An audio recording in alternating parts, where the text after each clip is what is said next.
Jean-Marie Wörling, bonjour. Merci für den Empfang im Centre culturel alsacien. Sie sind Präsident vom Institut vom Lokalrecht. Lokalrecht ist eine große Eigenschaft von unserem Elsasstum. Aber viele Elsasser wissen nicht, was das alles beinhaltet. Kannst du uns ein bisschen erklären und die Historik von dem Lokalrecht? Ja, das Lokalrecht ist sehr eng verbunden mit der Identität vom Elsass. Denn das Lokalrecht hat angefangen, historisch, in einem Moment, wo Elsass-Lothringen gegründet wurde durch das Reichsland Elsass-Lothringen. Es ist noch im 1871 Krieg, sind wir deutsch geworden. Das war für viele eine Katastrophe, aber man muss anerkennen, dass das auch für unsere Identität ein Glück ist. Denn wir sind richtig bewusst geworden, dass wir etwas Originales darstellen. Und im Rahmen von dem Reichsland Elsass-Lothringen hat man die französischen Gesetze zum großen Teil in Anwendung gehalten. Und man hat auch die Möglichkeit gehabt, für Landesrecht, für provinzielle Gesetze zu entwickeln. Also on a bien donc des lois qui sont issues des lois françaises et des lois résiduelles allemandes qui ont été d'une certaine façon regroupées dans le droit local. Voilà, donc le droit local, c'est à sa naissance en 1871, du fait de la création de l'Alsace-Lorraine, Elsass-Lothringen. Durant cette période, de nombreuses lois françaises sont restées en vigueur, elles sont devenues des lois locales. Et par ailleurs, ce Reichsland avait la possibilité d'adopter ses propres lois locales, différentes du reste de l'Allemagne. Et c'était ça, donc, le premier élément de la construction du droit local. Ensuite, en 1918, nous sommes retournés à la France, et la France a accepté de maintenir en vigueur une bonne partie de ces lois, donc d'origine française, mais modifiées dans le reste de la France, d'origine locale, et aussi un certain nombre de lois d'origine fédérale allemande. Et en plus, ce qu'on ne sait pas, après 1918, le Parlement français a adopté des textes spécifiques à l'Alsace-Lorraine. C'est le quatrième élément du droit local alsacien-mosellan. Alors effectivement, donc un élément qui nous concerne tous, c'est par exemple, et que nous vivons tous, c'est le régime local d'assurance maladie qui est particulier en Alsace-Moselle, avec donc le remboursement à 90% et qui est d'ailleurs qui a été introduit donc par Bismarck, je crois, après 1870. Effectivement, c'est à l'époque allemande que s'est développé le système de la sécurité sociale que les Alsaciens ont souhaité conserver après 1918, qui a été repris en 1945 par l'ensemble de la France. Et à ce moment-là, en 1945, les Alsaciens et les Mosellans ont constaté que leur système local était toujours encore plus favorable que celui qui était instauré pour l'ensemble de la France. Et on a donc conservé un régime local d'assurance maladie complémentaire à ce régime général qui a été adopté pour l'ensemble de la France. Et ce régime local d'assurance maladie a ensuite fait l'objet de textes spécifiques et notamment d'une loi de 1992 qui crée une instance locale de gestion de ce régime d'assurance maladie. Alors effectivement, on discute beaucoup de ce régime local d'assurance maladie. Les Alsaciens disent qu'il est bénéficiaire, Aujourd'hui, on entend quand même également des gens qui disent que à partir du moment qu'il a vocation finalement à être étendu à l'ensemble de la France d'ailleurs, hein, c'est une revendication qui existe également. Quel est ton positionnement sur ce régime local d'assurance maladie et aujourd'hui sur sa viabilité à long terme? Alors ce régime, donc c'est un régime complémentaire, obligatoire, en matière de maladie. Hein. Et ce régime complémentaire est maintenant, depuis 2014-2015, concurrencé par un autre système également rendu obligatoire, un système de mutuelle généralisée qui a été instauré pour l'ensemble de la France.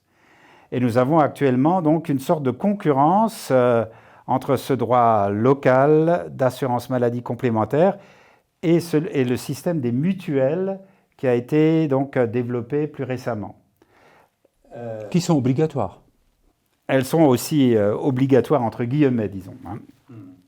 Alors, cette situation est préoccupante parce que le système des mutuelles bénéficie de cotisations qui viennent à la fois des employeurs et des salariés, alors que le régime local, lui, n'est financé que par les salariés. Donc, d'une certaine manière, ce système de mutuelle peut apparaître comme plus favorable aux salariés, puisque les employeurs doivent y participer également. Alors, nous avons souhaité, je dis nous, c'est-à-dire les personnes responsables et expertes dans ce domaine, ont souhaité que le régime local d'assurance maladie, lui aussi, bénéficie d'un financement en provenance des employeurs. Hein. Et évidemment, les employeurs n'y étaient pas favorables. Et du côté des autorités centrales, on nous a expliqué qu'on ne pouvait pas modifier ce système, qu'il était en quelque sorte figé et que l'on devait se satisfaire de cette situation.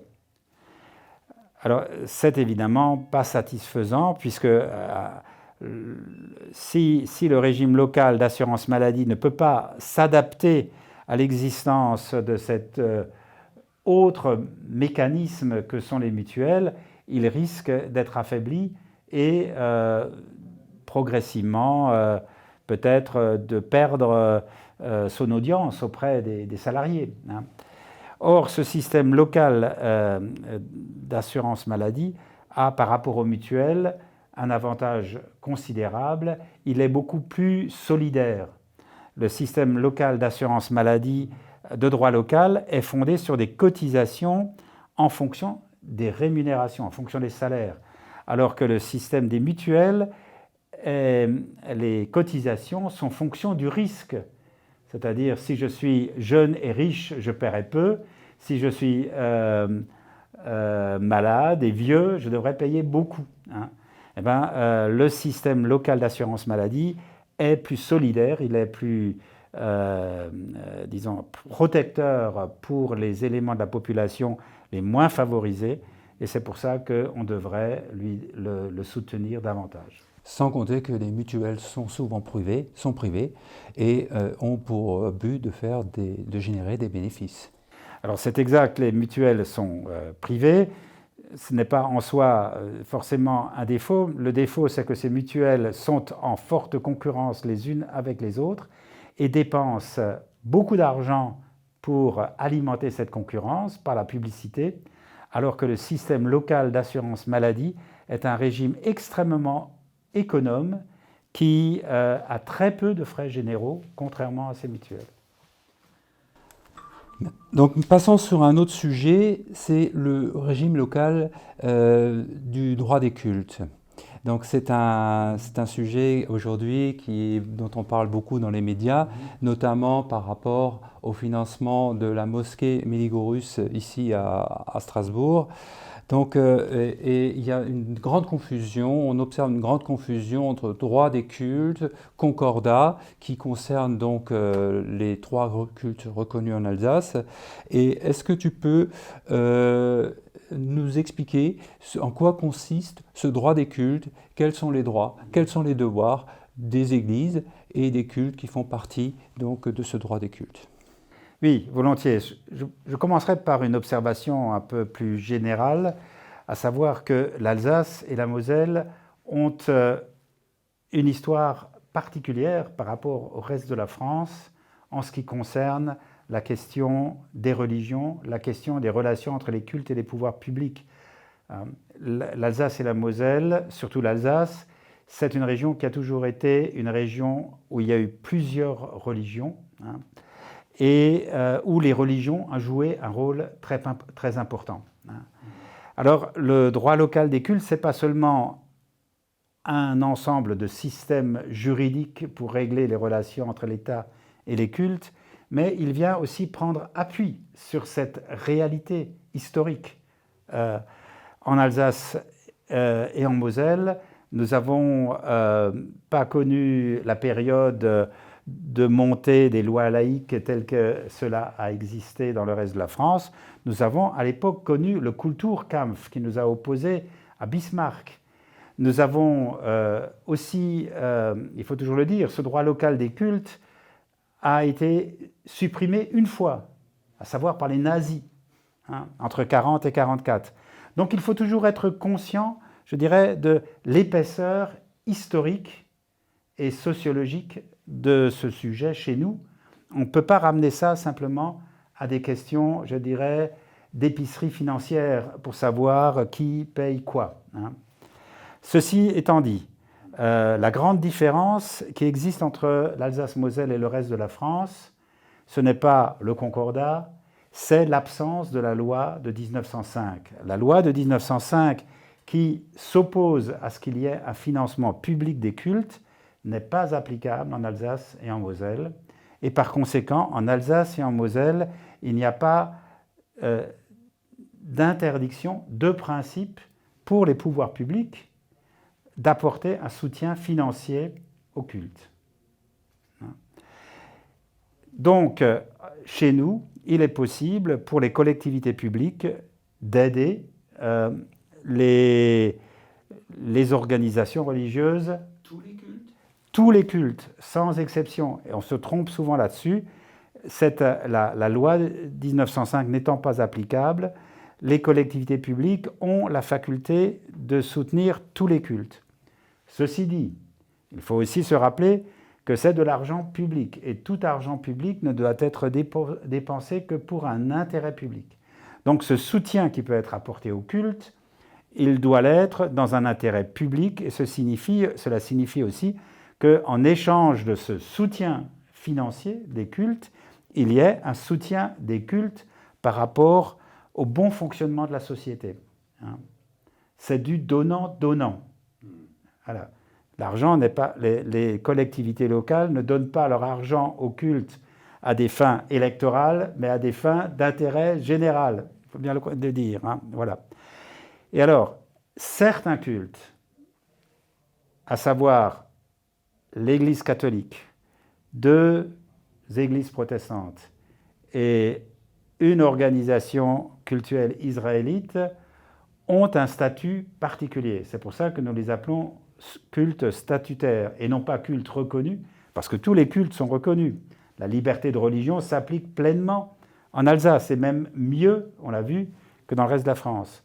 Donc tous les cultes sont reconnus, mais certains cultes ont un statut particulier qui a été en quelque sorte convenu entre l'État et ces cultes. En fonction de ce statut, les cultes reçoivent certains soutiens particuliers et prennent en échange des engagements spécifiques. Alors, l'un de ces statuts particuliers, c'est le concordat pour l'Église catholique. Évidemment, le concordat, c'est un contrat passé entre le Vatican et l'État français. Cela ne concerne que l'Église catholique. et il est en quelque sorte exemplaire de ce qui se passe aussi pour les autres cultes. Là encore, c'est du donnant-donnant. L'Église catholique voit par exemple ses ministres du culte rémunérés par l'État, mais en échange, elle donne des garanties spécifiques à l'État. Les ministres du culte sont parfois nommés par l'État ou agréés par l'État. L'État exerce un contrôle financier et autres sur le fonctionnement de ces institutions ecclésiastiques pour qu'il ait la garantie que tout se passe conformément à l'intérêt public. Voilà le système donc alsacien-mosellan des cultes, un système qui n'est pas discriminatoire, contrairement à ce qu'on dit, un système qui est favorable à tous les cultes, un système qui est, je dirais, favorable aux collectivités publiques aussi, parce qu'elle leur donne des instruments supplémentaires à ce qui existe dans le reste de la France.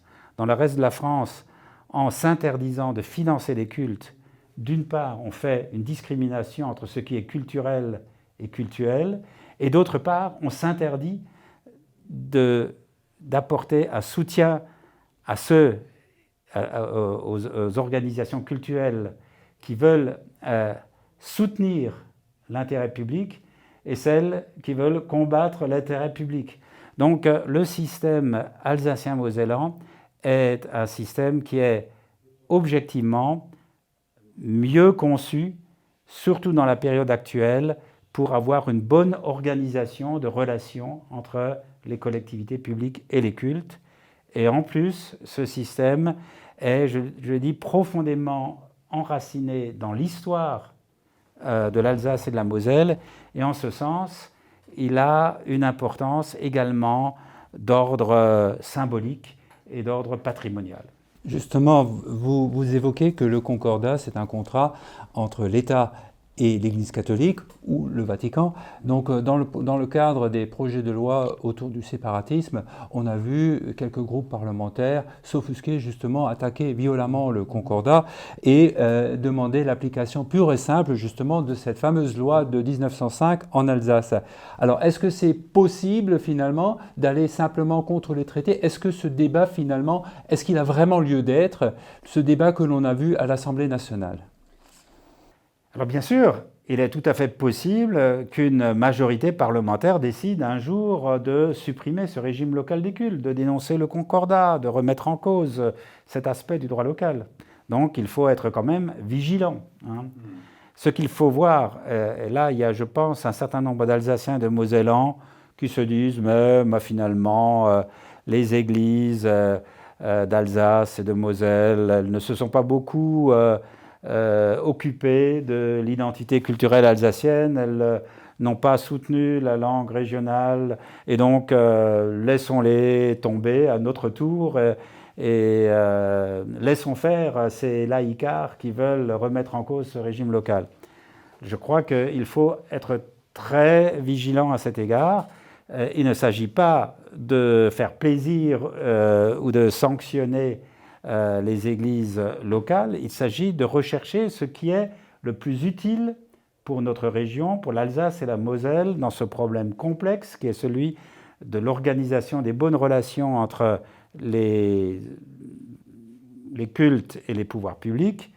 Et il faut aussi que nous soyons attentifs à tout ce que représente ce système de droit local des cultes par rapport à toute une histoire que nous avons eue et par conséquent, je pense que c'est important de rester attaché à ce système. D'ailleurs, ceux qui sont contre ce système au niveau central, les francs-maçons ou autres jacobins, ils sont contre, pas d'abord parce que cela favoriserait éventuellement les cultes, mais parce que cela représente une différence fondamentale pour l'Alsace et la Moselle avec le reste de la France. Il s'agit, en supprimant le droit local des cultes, de supprimer une différence fondamentale entre l'Alsace-Moselle et le reste de la France, et enfin de ramener l'Alsace et la Moselle dans cette philosophie laïciste qui vaut dans tout le reste de la France. Juste pour terminer sur ce sujet, c'est beaucoup évoqué. Est-ce que le concordat, d'une certaine façon, peut évoluer? Est-ce qu'il peut être étendu par décret ou par une loi organique, comme ça a été le cas pour les réformés et les luthériens, à d'autres confessions, et notamment à l'islam, qui est maintenant la deuxième religion d'Alsace? Alors c'est une fausse question, puisque comme je l'ai montré, ce qui caractérise le système des cultes statutaires, c'est une certaine philosophie, cette idée du donnant-donnant. Hein. Pour ce qui est des modalités de détail de cette philosophie, on ne va bien sûr pas recourir à des textes historiques qui remontent au début du XIXe siècle. On va, le cas échéant, inventer du neuf. Hein. Mais d'ores et déjà, comme je l'ai dit, en raison de l'absence de la loi 1905, il est déjà possible, en Alsace-Moselle, pour les pouvoirs publics, d'apporter un soutien à d'autres cultes que les cultes traditionnels. Et ils le font déjà. Il y a, pas seulement à Strasbourg, mais dans beaucoup de communes d'Alsace et de Moselle, des conseils municipaux qui ont décidé de soutenir le culte musulman ou des cultes évangéliques ou le culte orthodoxe. Cela est déjà le cas et c'est déjà possible, mais simplement, comme je l'ai dit, lorsqu'on fait cela, il faut savoir pourquoi on le fait et cela doit toujours être dans la recherche d'une bonne insertion des cultes dans la vie collective et il faut donc respecter ce donnant-donnant. Maintenant, pour arriver, on va dire, un petit peu sur l'évolution institutionnelle en Alsace. Donc, le 1er janvier 2021, donc, il y a eu la création de la Collectivité européenne d'Alsace. Et donc, la question qu'on peut se poser, est-ce que ce droit local ne devrait-il pas être géré de façon locale, qu'on puisse le faire évoluer localement et donc, que pensez-vous de l'idée de transférer la compétence de ce droit local à la Collectivité européenne d'Alsace, tout en tenant compte finalement de la contrainte que nous partageons ce droit local avec la Moselle et qu'il y a donc besoin d'un travail commun, on va dire, entre la Collectivité européenne d'Alsace et le département de la Moselle. Comment voyez-vous cela? Alors, le droit local, on l'a vu, en 1918, c'était le maintien de lois existantes. Mais bien évidemment, on ne va pas s'en tenir au maintien de ce qui existe sans vouloir le faire évoluer, l'adapter aux nouvelles circonstances, le moderniser. Aujourd'hui, quand on veut faire bouger le droit local, il faut aller à Paris, parce que le droit local porte mal son nom. Ce n'est pas un droit local, c'est un droit national d'application territoriale. C'est-à-dire que ce droit local, ce sont des lois nationales ou des règlements nationaux. D'ailleurs, il n'y a pas de différence entre les lois locales et les lois nationales. Il y a des lois qui sont applicables sur 3 départements et des lois qui sont applicables sur 97 départements, mais en validité républicaine, elles sont équivalentes. Hein, voilà. Alors, c'est évidemment pas satisfaisant qu'il faut toujours aller à Paris quand on veut changer quelque chose au droit local. Et si ce droit local doit exister aussi à plus long terme, il faut évidemment penser à la question comment peut-on rapatrier ce droit local dans les territoires où il s'applique. C'est-à-dire donner plus de compétences aux collectivités territoriales ou à d'autres organismes ayant leur siège dans les territoires concernés. Donc, c'est tout à fait logique de rechercher cela.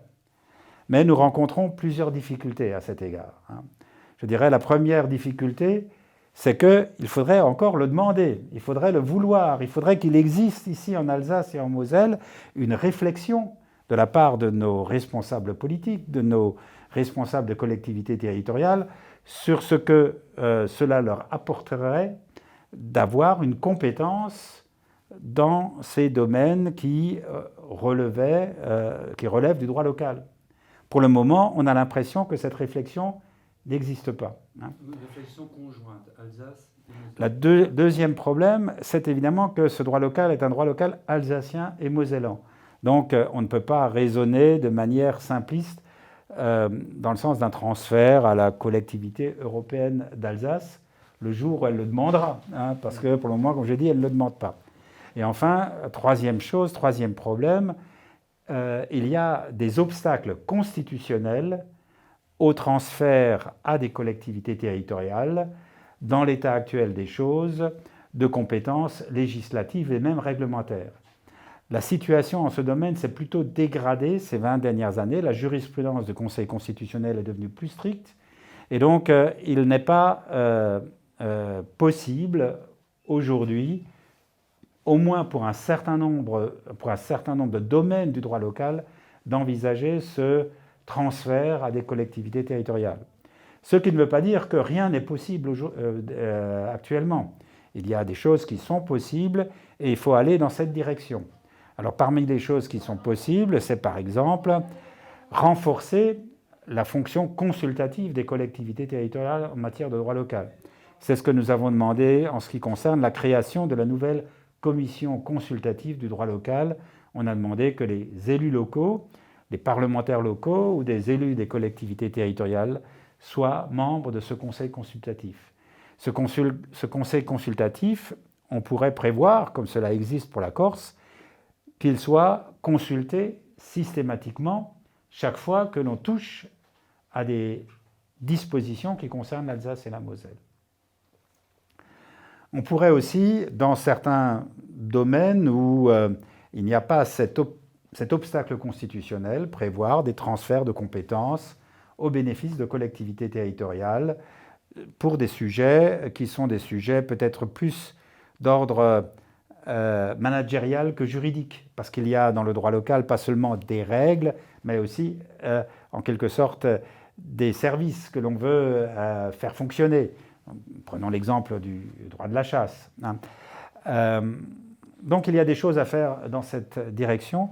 Et puis surtout, je pense que ce qu'il faudrait changer dans notre vision du droit local, c'est de dire qu'il y a eu un droit local historique, qui était celui que nous a légué notre histoire, mais il y a aussi pour demain un droit local nouveau à inventer. Alors, comme droit local nouveau, il y a bien sûr tout le domaine de la gestion de notre langue régionale, le domaine de l'éducation, le domaine de la formation, où il serait très important que nous ayons, au plan de nos territoires d'Alsace et de Moselle, plus de compétences, plus de moyens d'action pour faire valoir ce qui caractérise notre identité, notre personnalité culturelle. Justement, au niveau du droit local, de la formation, donc nous avons en Alsace donc un droit local de l'artisanat, pour l'artisanat, et ce droit local a été mis à mal dernièrement. Et que reste-t-il de ce système de formation des artisans qui était exemplaire en Alsace, qui nous a permis d'avoir des maîtres dans bien des domaines, que reste-t-il au niveau de cette formation? Alors, beaucoup de choses ont effectivement disparu. Il y a eu dans ce nivellement des aspects positifs, c'est-à-dire que la France de l'intérieur a imité le droit local de l'artisanat par la création de chambres des métiers, par un certain nombre de caractéristiques du fonctionnement de l'apprentissage. Mais inversement, on a aussi remis en cause beaucoup d'aspects de ce droit local de l'artisanat dans le sens d'une uniformisation. Et aujourd'hui, en ce qui concerne l'apprentissage, on sent de nouveau des remises en cause. Il y a d'ailleurs un recours au Conseil d'État qui est en cours. Il serait très important que on récupère au niveau de l'Alsace et de la Moselle des compétences pour faire vivre ce système de l'apprentissage et pour redonner toute sa force à l'apprentissage, à l'artisanat, pardon.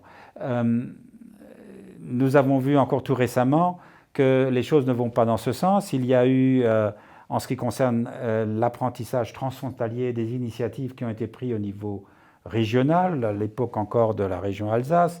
Cela a été poursuivi par la région Grand Est et finalement, les dernières modifications qui sont intervenues vont dans le sens d'une plus grande centralisation, alors que nous savons bien que si nous voulons développer l'apprentissage au plan transfrontalier, il faut qu'il y ait des décideurs locaux, il faut qu'il y ait des compétences locales, il faut qu'il y ait des acteurs qui puissent travailler ensemble de part et d'autre de la frontière.